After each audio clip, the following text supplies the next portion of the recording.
माँ शैलपुत्री की कथा। नवरात्र के 9 दिन भक्ति और साधना के लिए बहुत पवित्र माने गए हैं। इसके पहले दिन शैलपुत्री की पूजा की जाती है। शैलपुत्री हिमालय की पुत्री है। हिमालय पर्वतों का राजा है।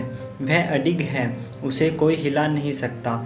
जब हम भक्ति का रास्ता चुनते हैं तो हमारे मन में भी भगवान के लिए इसी तरह का अडिग विश्वास होना चाहिए, तभी हम अपने लक्ष्य तक पहुंच सकते हैं। यही कारण है कि नवरात्र के पहले दिन शैलपुत्री की पूजा की जाती है। माँ शैलपुत्री सती के नाम से भी जानी जाती हैं। इनकी कहानी इस प्रकार है। एक बार प्रजापति दक्ष ने यज्ञ करवाने का फैसला किया। इसके लिए उन्होंने सभी देवी देवताओं को निमंत्रण भेज दिया, लेकिन भगवान शिव को नहीं। देवी सती भली भांति जानती थी कि उनके पास निमंत्रण आएगा, लेकिन ऐसा नहीं हुआ। वो उस यज्ञ में जाने के लिए बेचैन थी, लेकिन भगवान शिव ने मना कर दिया। उन्होंने कहा कि यज्ञ में जाने के लिए उनके पास कोई निमंत्रण नहीं आया है और इसीलिए वहां जाना उचित नहीं है। सती नहीं मानी और बार बार यज्ञ में जाने का आग्रह करती रही।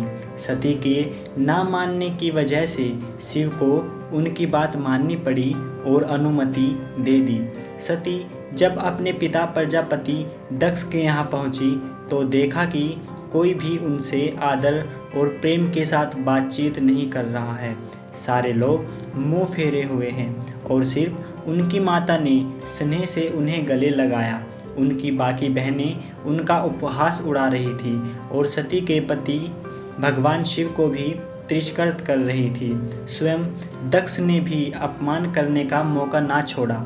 ऐसा व्यवहार देख सती दुखी हो गई।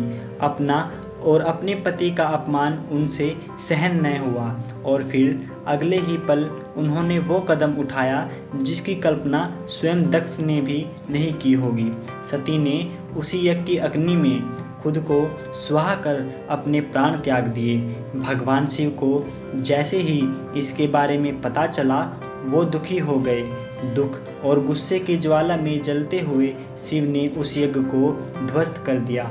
इसी सती ने फिर हिमालय के यहाँ जन्म लिया और वहाँ जन्म लेने की वजह से इनका नाम शैलपुत्री पड़ा। शैलपुत्री का नाम पार्वती भी है। इनका विवाह भी भगवान शिव से हुआ। माँ शैलपुत्री का वास काशी नगरी वाराणसी में माना जाता है। वहाँ शैलपुत्री का एक बेहद प्राचीन मंदिर है, जिसके बारे में मान्यता है कि यहाँ माँ शैलपुत्री के सिर्फ दर्शन करने से ही भक्तजनों की मुरादें पूरी हो जाती है। कहा तो यह भी जाता है कि नवरात्र के पहले दिन यानी प्रतिपदा को जो भी भक्त माँ शैलपुत्री के दर्शन करता है, उसके सारे वैवाहिक जीवन के कष्ट दूर हो जाते हैं। चूँकि माँ शैलपुत्री का वाहन वर्षारूढ़ी है, इसलिए उन्हें वर्षारूढ़ा भी कहा जाता है। इनके बाएं हाथ में कमल और दाएं हाथ में त्रिशूल रहता है।